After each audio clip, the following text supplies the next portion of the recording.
Hello दोस्तों, आप सभी को सीटेट सुपर क्लासेज में स्वागत है। चलिए, जो हम आज का टॉपिक आप लोगों के बीच लेकर आए हैं, आप लोग स्क्रीन पर देख पा रहे होंगे। जो सीबीएसई द्वारा इस बार जो ऑनलाइन से मोड में जो एग्ज़ाम हुआ है सीटेट का, उसके विषय में हम आज चर्चा करेंगे। जो आज का जो पेपर है हमारा 21/12/2021 का पेपर है, यानी कि 21 तारीख को दिसंबर में एग्ज़ाम हुआ था। ऑनलाइन पेपर में पेपर 1 एग्ज़ाम हुआ था 1 to 5 के लिए। हम इसके विषय में डिस्कस करेंगे। यह है सीडीपी। क्या है? विषय आज है हमारा सीडीपी, यानी कि बाल विकास एवं शिक्षा शास्त्र के विषय में आज हम अध्ययन करेंगे कि किस टाइप का क्वेश्चन आते हैं, किस तरह से हम ऑप्शन को चयन करेंगे, किस तरह से नकारात्मक ऑप्शन को पकड़ेंगे, किस तरह से हम पॉजिटिव पॉइंट को छांटेंगे, निगेटिव को छांटेंगे। तो इस प्रकार से डिस्कशन करते हुए हम आगे बढ़ेंगे। तो चलिए दोस्तों, हमारे चैनल पर जितने मेरे नए दोस्त हैं, सभी लोगों से रिक्वेस्ट है कि चैनल को सब्सक्राइब कर देंगे, बेल आइकन को प्रेस कर देंगे और वीडियो को ज़्यादा से ज़्यादा शेयर कीजिए, लाइक कीजिए, ताकि हमें भी मोटिवेशन मिले। और इस तरह हम आगे बढ़ते हैं दोस्तों कि आज का जो हमारा क्वेश्चन क्या होगा वो देख लेते हैं। ठीक है, आगे जो बढ़ेंगे, देखिए आगे चलते हैं हम। हमारा जो क्वेश्चन है आज का, वह देखिए क्या है। क्या कहता है कि विकास है। क्या है? विकास है। विकास कैसा है? एक यामी है, एक दिशीय है, में बदलाव किया जा सकता है। चौथा कहता है आनुवांशिकता द्वारा पूर्ण रूप से निर्धारित किया जा सकता है। तो हम किसी भी चीज़ को निर्धारित नहीं कर सकते हैं। अगर बच्चा जन्म लिया तो उसको कहेंगे कि इतना ही बड़ा तू रहो, ऐसा तो नहीं हो सकता है। तो विकास जो है परिवर्तनशील होता है, विकास में बदलाव किया जा सकता है, यानी कि विकास एक ही दिशा में जाएगा। ये भी गलत पॉइंट है। विकास एकयामी भी गलत है, क्योंकि एकयामी हो नहीं सकता है। तो यहाँ पर जो हमारा राइट आंसर होगा दोस्तों विकास के बारे में, वह तीसरा सही हो जाता है कि विकास में बदलाव किया जा सकता है, परिवर्तन किया जा सकता है। विकास बहुयामी होते हैं, विकास के विभिन्न दशाएं होते हैं। इस सारे टाइप के क्वेश्चन आपके एग्जाम में मिलेंगे। जितना हम बोल रहे हैं, डिस्कस कर रहे हैं, इस पर ध्यान दीजिएगा, क्योंकि हमारे डिस्कस से ही आपको बहुत क्वेश्चन मिलेंगे एग्जाम में। आगे बढ़ेंगे, दूसरा नंबर का क्वेश्चन देखते हैं दोस्तों। क्या है?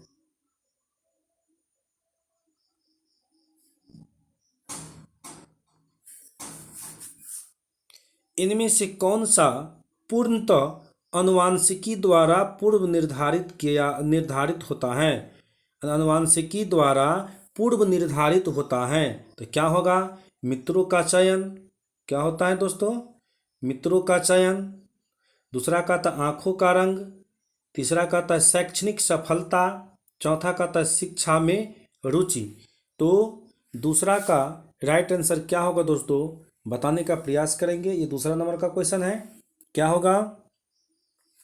तो दूसरा का जो होगा आनुवांशिक द्वारा जो निर्धारित होता है वह होता है आंखों का रंग। क्या होता है? जिस तरह से उसके पिता या माता का आंख होता है, उस प्रकार से कुछ न कुछ बच्चे में भी चले जाते हैं। तो इस प्रकार से हम मानते हैं यहाँ पर कि आंखों का रंग इसका राइट आंसर सही होता है। आगे बढ़ेंगे, तीसरा नंबर के क्वेश्चन में चलेंगे दोस्तों। क्या है देखिए, तीसरा नंबर का क्या है क्वेश्चन? क्या कहता है कि सीखने की वह प्रक्रिया क्या कहलाती है जिसमें बच्चे स्कूल जैसी सामाजिक संस्थाओं में प्रवेश करके सीखते हैं। तो स्कूल क्या है समाजीकरण का, बताने का प्रयास करेंगे दोस्तों। स्कूल जो है समाजीकरण का वह द्वितीय कारक है। परिवार जो होता है समाजीकरण का, परिवार वह क्या होता है? प्राथमिक कारक होते हैं। ठीक है, तो परिवार हुआ प्राथमिक कारक, और स्कूल मीडिया ये सब क्या है? द्वितीय कारक है। अब बताइए कि कहता है बच्चे स्कूल जैसे सामाजिक संस्थाओं में प्रवेश करके सीखते हैं। तो वो कहाँ सीख रहे हैं? परिपक्वता में, निष्क्रिय समाजीकरण में, प्राथमिक समाजीकरण में या द्वितीय समाजीकरण में। जब स्कूल का बात आया तो हो जाएगा राइट आंसर चौथा, क्योंकि द्वितीय समाजीकरण होगा। अगर परिवार का बात आता तो होता प्राथमिक समाजीकरण। इसीलिए हमारा राइट आंसर 3 का जो होता है वह 4 सही हो जाएगा, द्वितीयक समाजीकरण। आगे बढ़ेंगे। आगे क्या कहता है क्वेश्चन, देखिए। कोहल वर्ग के भौतिक विकास सिद्धांत में दूसरे स्तर पारंपरिक नैतिकता की तीसरी अवस्था को क्या कहा जाता है? यानी कि दूसरे स्तर और पारंपरिक नैतिकता की तीसरी अवस्था को हम क्या कहते हैं? तो बताने का प्रयास करेंगे दोस्तों। 4 ऑप्शन में से कौन सा हमारा सही हो जाता है? 4 नंबर का पहला कहता है आज्ञा पालन एवं दंड अभिविन्यास। दूसरा कहता है अच्छा लड़का अच्छी लड़की अभिविन्यास। तीसरा कहता है कानून और आदेश पालन अभिविन्यास। चौथा कहता है सामाजिक समझौता और व्यक्तिगत आधार अभिविन्यास। तो बताइए इस चारों में से हमारा राइट आंसर कौन सा सही हो जाता है? तो 4 का जो बी होगा, इसका 4 का जो इसका आंसर होगा दोस्तों वह हो जाता है दूसरा, अच्छा लड़का और अच्छी लड़की। क्योंकि दूसरे पारंपरिक नैतिकता की तीसरी अवस्था जो है अच्छा लड़का और अच्छा लड़की में आता है। इस प्रकार से हमारा राइट आंसर जो हो जाएगा वह दूसरा सही होता है, अच्छा लड़का और अच्छा लड़की। आगे बढ़ेंगे, 5 नंबर के क्वेश्चन पर चलेंगे हम। देखिए क्या कह रहा है। जीन पियाजे के सिद्धांत में वर्तमान स्कीमा द्वारा प्रवेश को समझ पाने की असमर्थता के कारण एक नए स्कीम की क्या है, आगे झप रहा है, स्कीमा की रचना क्या कहलाती है? बताइए नए स्कीमा की रचना क्या कहलाती है? समायोजन कहलाती है, आत्मसातीकरण कहलाती है, तीसरा कहता है अनुकूलन कहलाती है, चौथा कहता है संगठन कहलाती है। क्वेश्चन नंबर जो 5 होगा इसका राइट आंसर क्या होगा दोस्तों?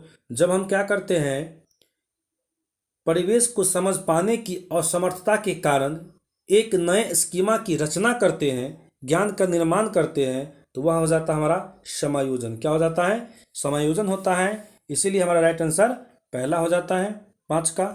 आगे बढ़ेंगे, 6ठा नंबर पर चलेंगे हम। देखिए 6ठा नंबर क्या कहता है।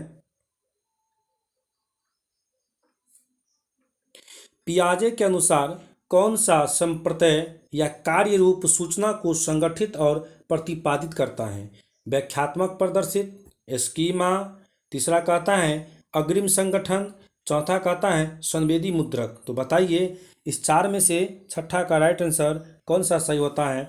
तो देखिए दोस्तों, सूचना को जो क्या कर रहा है यहाँ पर एकत्रित कर रहा है, संगठित कर रहा है, यानी कि छोटे छोटे टुकड़े को हम एक एक बक्स में बंद करते हैं, अलग अलग दिशाओं को एक बक्स में बंद करते हैं, अलग अलग फोल्डर को बंद करते हैं। इसका नाम क्या है? स्कीमा। क्या नाम है?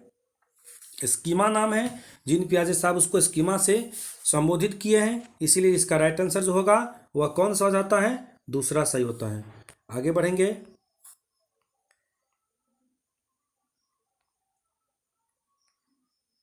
चलिए दोस्तों देखने का प्रयास करेंगे क्वेश्चन। चलिए क्या कह रहा है क्वेश्चन कि रश्मि अपनी कक्षा में विद्यार्थियों के सीखने की क्षमता को ध्यान में रखकर विभिन्न प्रकार के कार्यकलापों का उपयोग करती है। कौन करे? रश्मि जो है सीखने की क्षमता को ध्यान में रखकर विभिन्न प्रकार के कार्यकलापों का उपयोग करती हैं और सहपाठी द्वारा अधिगम को बढ़ावा देने के लिए समूह भी बनाती हैं। क्या चीज़ के लिए? सहपाठी के द्वारा। निम्नलिखित में से कौन सा इसका समर्थन करता है? मान लीजिए सहपाठी अधिगम को कौन सा ऐसा मनोवैज्ञानिक है जो समर्थन करता है? पहला कहता है सिगमंड फ्रायड का मनोयौनिक सिद्धांत। तीसरा कहता है लेव वाइगोस्की का सामाजिक सांस्कृतिक सिद्धांत। तीसरा कहता है लेव वाइगोस्की का। तीसरा कहता है लॉरेंस कोहलबर्ग का नैतिक विकास का सिद्धांत। चौथा कहता है B.F. स्किनर का व्यवहारवादी सिद्धांत। तो बताइए इस चार में से कौन सा हमारा राइट आंसर होगा। वह सहपाठी अधिगम को कौन संबोधित करता है। तो 7 का राइट आंसर बताएंगे दोस्तों। 7 का वैसे ही आपको दिखाई दे रहा है आंसर कौन आपको बताए हैं। जब ये सहपाठी आ जाए, समाज आ जाए, सोशल कॉन्ट्रैक्ट आ जाए, तो वहाँ पर हम सीधा में देखेंगे कि लेब वाइगोस्की कहाँ पर है। वही हमारा क्या हो जाएगा, राइट आंसर सही होता है। तो इस प्रकार से 7 का जो राइट आंसर होगा दोस्तों वह दूसरा हो जाता है। लेब वाइगोस्की साहब जो है समाज में रहकर बच्चे को सीखने की बात करते हैं। इसका राइट आंसर दूसरा हो जाएगा। आगे बढ़ेंगे।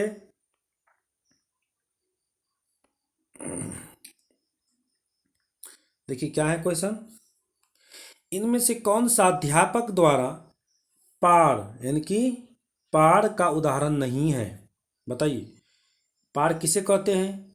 इसको फोल्डिंग को हम पार कहते हैं। या कौन दिए हैं, तो ये दिए हैं वाइगोस्की साहब। कि कोई बच्चा मान लीजिए यहाँ फंसा है, इसको पहुँचना कहाँ है, यहाँ पर ए पर फंसा है, उसको बी पर जाना है। इसके बीच में जो उसको टेम्प्रोरी हेल्प करते हैं, मदद करते हैं, सहयोग करते हैं, दिशा दिखाते हैं, तो इसी की बीच की दूरी जो होता है, इस दूरी को हम क्या कहते हैं, पार या मचान या ढांचा कहा जाता है। तो यह बताइए इसमें से कौन सा इसका उदाहरण नहीं है। तो अनुकरण के लिए कौशल का प्रदर्शन करना, दूसरा कहता है रटना, तीसरा कहता है इशारे एवं संकेत देना, चौथा कहता है सहपाठियों संग साझा शिक्षण करना। तो बताइए कि दोस्तों इसका राइट आंसर कौन सा हो जाता है। यह 8 नंबर का क्वेश्चन है। इसका राइट आंसर क्या होगा बताइए। 8 का जो राइट आंसर होगा दोस्तों, यहाँ क्या पूछा है, नहीं। नहीं का मतलब होता है निगेटिव। तो निगेटिव पॉइंट आपको कहाँ दिखाई दे रहा है इसमें बताइए। हम बताए हैं टैग वर्ड हम बता दिए हैं, टैग वर्ड जो हम अगले वीडियो में डाले हुए हैं। अब उसको बढ़िया से देख लीजिए दोस्तों, उससे ही क्वेश्चन हूबहू मिलते हैं यहाँ पर। तो टैग वर्ड में बताए हैं कि जहाँ भी निगेटिव पॉइंट होगा वहाँ पर क्या करेंगे, हम इसमें खोजेंगे कि कहाँ याद करना है, कहाँ कंठस्थ करना दिया है, कहाँ रट्टा मारना दिया है। तो कहीं ना कहीं तो होगा ही। तो देखिए इसका जो दूसरा ऑप्शन में क्या कह रहा है, रटना, यानी कि किसी चीज़ को हूबहू रट लो। ये क्या है, निगेटिव पॉइंट को दर्शाता है। इसीलिए इसका जो राइट आंसर होगा वह कौन सा हो जाएगा, दूसरा ही सही होता है, रटना। आगे बढ़ेंगे 9 नंबर के क्वेश्चन पर। 9 नंबर का क्वेश्चन क्या कहता है, निम्न में से कौन सी शिक्षा शास्त्रीय पद्धति एक संरचनावादी कक्षा के लिए उपयुक्त नहीं है। फिर क्या पूछ दिया, नहीं है। लास्ट में हम जरूर ध्यान देंगे दोस्तों कि नहीं है कि सत्य पूछा है कि असत्य पूछा है। तो पहला कहता है बहुयामी परिप्रेक्ष्यों का प्रोत्साहन करना, दूसरा कहता है सामूहिक सहयोगिता, तीसरा कहता है विधन व दोहराव, चौथा कहता है प्रयोगात्मकता। तो बताइए इसका जो राइट आंसर होगा वो निगेटिव पॉइंट कहाँ आपको दिखाई दे रहा है, सो बताइए आप। सिर्फ निगेटिव पॉइंट पर ध्यान दीजिए, इसी से आपका आंसर मिलेगा। तो 9 का जो राइट आंसर होगा दोस्तों वो हमारा कौन सा हो जाता है, निगेटिव कहाँ पर है। निगेटिव देखिए बेधन व दोहराव, यानी कि हम किसी चीज़ को दोहराव करेंगे, लिख दिए उस ओए को हम बार बार रटते रहेंगे जिंदगी भर, तो क्या हमको विद्या का ग्रहण होगा, आगे नहीं ना होगा ज्ञान का प्राप्ति। तो ये भी हमारा क्या है, निगेटिव है। बेधन होना, कोई अमीर है कोई गरीब है, तो क्या गरीब को हम नहीं शिक्षा देंगे, तो ये क्या है, हमारा निगेटिव पॉइंट है। इसीलिए यहाँ पर राइट आंसर जो होगा वो हो जाता है तीसरा आंसर सही। आगे बढ़ेंगे।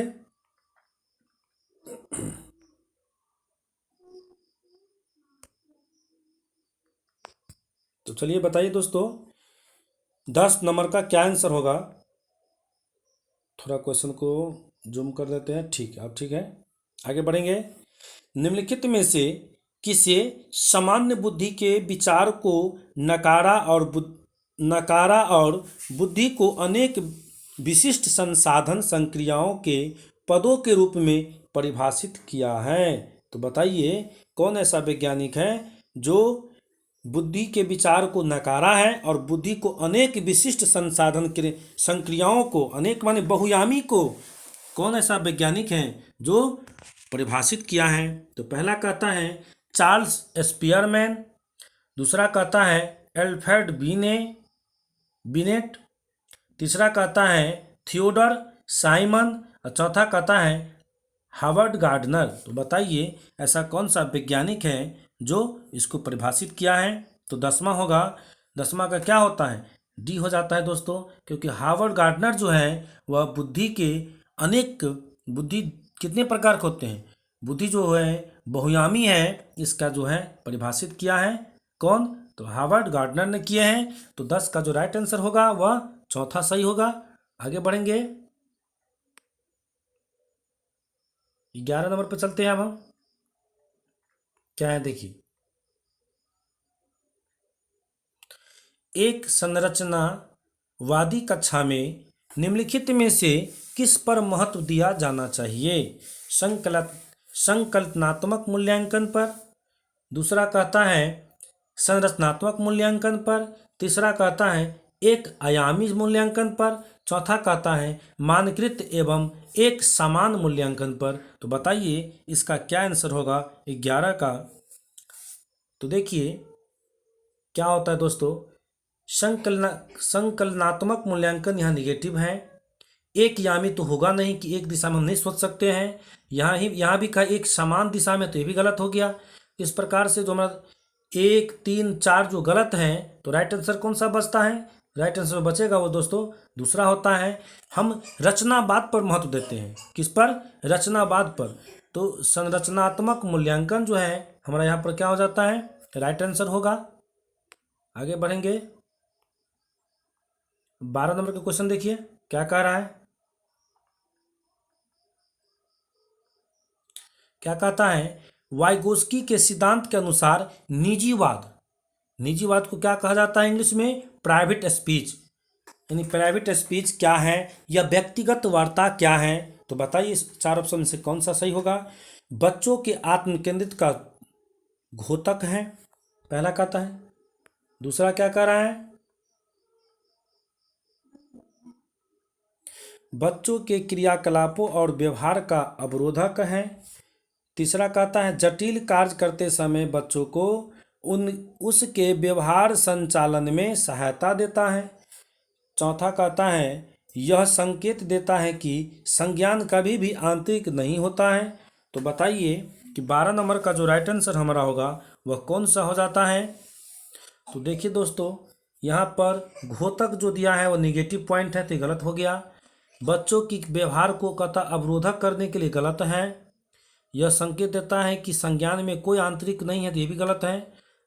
हमारा जो राइट आंसर होगा वह तीसरा सही होता है कि जटिल कार्य करते समय बच्चे को उसके व्यवहार संचालन में सहायता देना क्या कहलाता है, निजीवाद या प्राइवेट स्पीच कहा जाता है। इसका जो राइट आंसर होगा वह तीसरा हो जाता है। आगे बढ़ेंगे,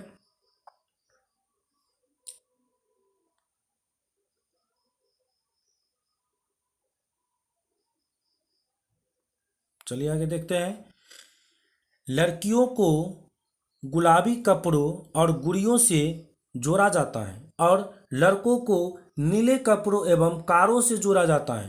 तो यह किसको दर्शाता है, बताइए यह किसको दर्शाता है। तो बताइए दोस्तों यहाँ पर जो है पक्षपात कर रहा है, क्या कर रहा है, पक्षपात कर रहा है। लड़कियों कहता है तुम गुलाबी कपड़े खेलो और गुड़िए से ही मात्र खेलो, आगे तुम्हारा कोई जिंदगी नहीं है। लेकिन लड़का कहता है तुम नीला कपड़ा लो, तुम कार लो, गाड़ी लो, जो लेना है सो ले लो।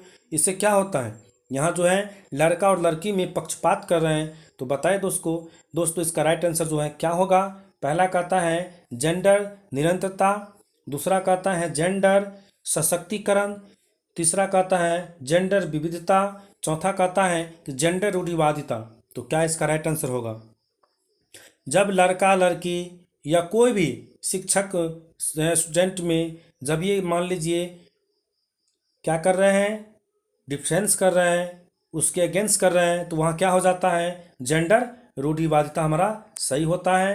क्योंकि रूढ़िवाद धारणा वहाँ पैदा करते हैं, तुम लड़की हो तुम घर से बाहर नहीं निकल सकती हो, तो लड़का है कहीं भी जा सकते हो, ऐसा जो है ना दोस्तों क्या कहता है, जेंडर रूढ़िवादिता कहलाता है। आगे बढ़ेंगे, 14 नंबर का क्वेश्चन जो कहता है वह आ गया आपको कथन और कारण से। तो देखिए दोस्तों इसका क्या होगा राइट आंसर, पहले पढ़ेंगे।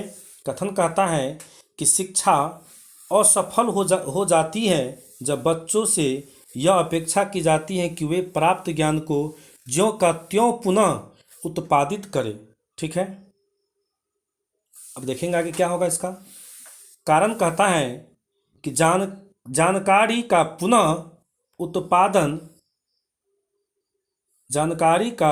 पुनः उत्पादन बच्चों के सीखने का अर्थपूर्ण घोतक होते हैं। तो कहता है सही विकल्प का चयन करें। ए पहला में कहता है ए और आर दोनों सही है और आर सही व्याख्या करता है ए की। दूसरा नंबर के कहता है ए और आर दोनों सही हैं लेकिन आर व्याख्या नहीं करता है ए की। तीसरा कहता है ए सही है लेकिन आर क्या है, गलत है। चौथा कहता है ए और आर दोनों गलत है। तो बताइए इसका जो होगा 14 नंबर का क्वेश्चन है, इसका जो होगा क्या होगा राइट आंसर, बताइए दोस्तों। 14 नंबर का क्वेश्चन है, तो बताइए इसका जो राइट आंसर हमारा कौन सा हो जाता है। तो 14 का जो राइट आंसर होगा वो हो जाता है सी। क्या हो जाता है, सी।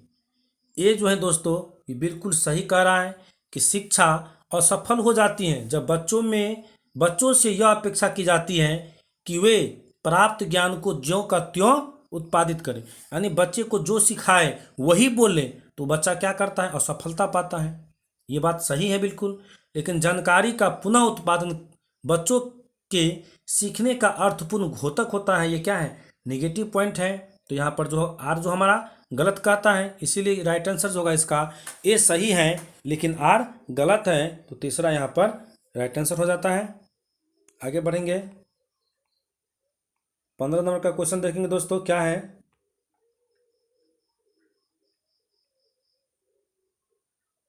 और आज का जो है यह लास्ट क्वेश्चन है 15 नंबर का। फिर इससे आगे जो हम अगले वीडियो में पढ़ेंगे। इससे पहले हमारे चैनल पर जितने नए साथी हैं कृपया चैनल को सब्सक्राइब जरूर कर देंगे, बेल आइकन को प्रेस कर देंगे ताकि जो भी हम नए वीडियो अपलोड करेंगे वो सबसे पहले आपके पास पहुंच जाएगा, जिससे आप आगामी एग्ज़ाम में आगे का जो सीटेट का एग्ज़ाम होने वाला है उसमें बहुत ही फायदेमंद होगा आपको। तो चलिए आज जो है लास्ट क्वेश्चन देखते हैं क्या है। एक संरचनावादी कक्षा में अध्यापक और छात्रों की क्या भूमिका होती है, बताइए दोस्तों। एक संरचनावादी कक्षा में अध्यापक और छात्रों की क्या भूमिका होती है। पहला कहता है कि कक्षा में शिक्षक व विद्यार्थी दोनों निष्क्रिय होते हैं। दूसरा कहता है छात्र क्रियाशील हैं परंतु अध्यापक निष्क्रिय हैं। तीसरा कहता है अध्यापक और छात्र दोनों ही क्रियाशील हैं। चौथा कहता है अध्यापक क्रियाशील हैं परंतु छात्र निष्क्रिय हैं। तो बताइए इस चार ऑप्शन में से हमारा कौन सा सही हो जाता है। तो 15 का बताने का प्रयास करेंगे दोस्तों। यह 15 नंबर का क्वेश्चन है, इसका राइट आंसर क्या होगा। तो बताइए हम ऑप्शन को अब छांटने का प्रयास करेंगे कि पहला क्या कह रहा है, कक्षा में शिक्षक व विद्यार्थी दोनों निष्क्रिय होते हैं। ये गलत है, क्यों, दोनों नहीं चाहता हम पढ़ावे। दूसरा कहता है कि छात्र क्रियाशील हैं, अध्यापक क्या है, निष्क्रिय है। छात्र पढ़ना चाहता है लेकिन अध्यापक उसको पढ़ाना नहीं चाह रहा है, ये पॉइंट गलत है। चौथा कहता है अध्यापक क्रियाशील है परंतु छात्र जो है निष्क्रिय है, ये भी गलत है, नेगेटिव पॉइंट है। जिस विद्यालय में अध्यापक और छात्र दोनों क्रियाशील होते हैं वही हमारा राइट आंसर हो जाएगा। इसका क्या हो जाता है, तीसरा सही हो जाएगा। एक संरचनावादी कक्षा में अध्यापक और छात्रों की भूमिका जो होगी वह क्या होगी, अध्यापक और छात्र दोनों ही क्रियाशील होंगे। ठीक है दोस्तों, इसका राइट आंसर तीसरा होगा। तो इस प्रकार से आज हमारा 15 क्वेश्चन क्लियर हुआ और आगे का जो क्वेश्चन है अगले वीडियो में हम लेकर के आएंगे। ठीक है दोस्तों, आप सभी से यही रिक्वेस्ट है कि चैनल को सब्सक्राइब कर देंगे, बेल आइकन को प्रेस कर देंगे और लाइक और शेयर भरपूर मात्रा में कीजिए ताकि हमें भी मोटिवेशन मिले। आज तक के लिए धन्यवाद दोस्तों।